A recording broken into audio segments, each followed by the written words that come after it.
The Hamas-affiliated Lebanese newspaper Al-Akhbar has published an initial draft of a ceasefire deal between Hamas and Israel.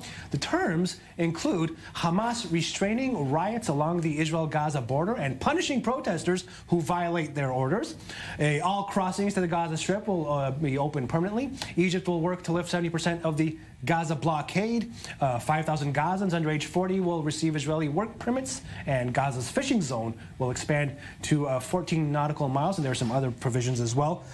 These are unconfirmed reports, Alon, but is this a good sign? I support this policy wholeheartedly of restraint in Gaza. We saw too many wars that brought us nothing. And I, in a way, you know, I'm not a big fan of Netanyahu, but I admire his ability so you're giving him some credit to strengthen the pressures. For avoiding war, all-out war.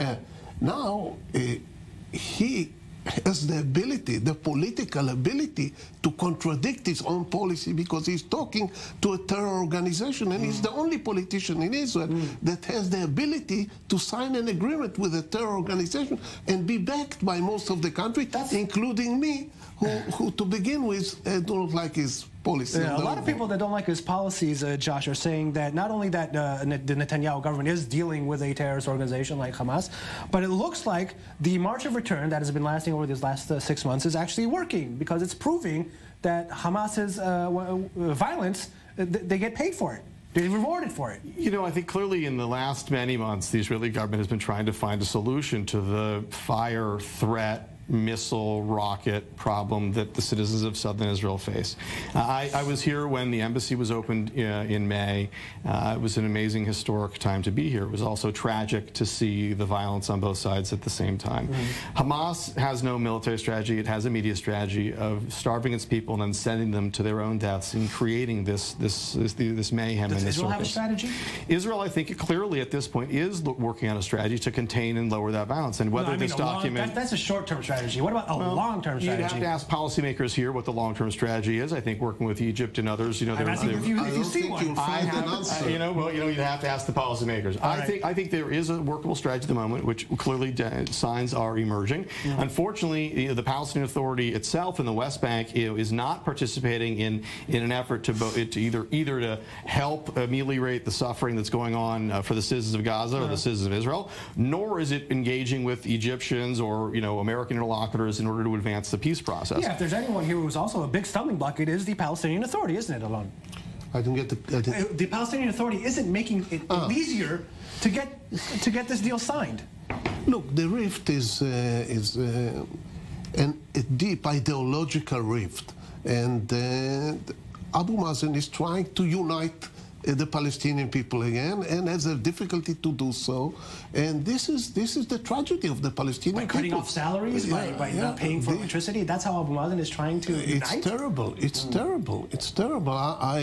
On this issue, I support Netanyahu and not Abu Mazen. But on the overall, Israel is the strong side here. Israel is a regional power.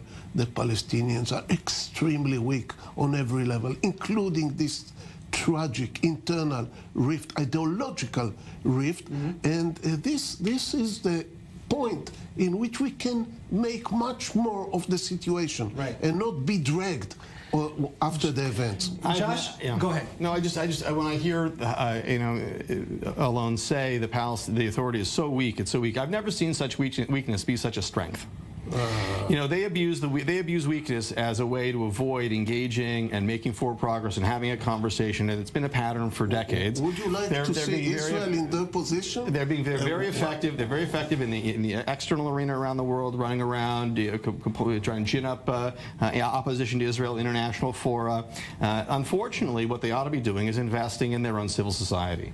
And as the Palestinian Authority fails to invest in human capital, as it fails to educate its children for peace, as the textbooks continue to be rife with hatred and anti-Semitism, this is not a recipe for forward progress. It really makes me jealous. I'm sad I'm not a Palestinian. If they are that strong and successful, I would like to be part of it.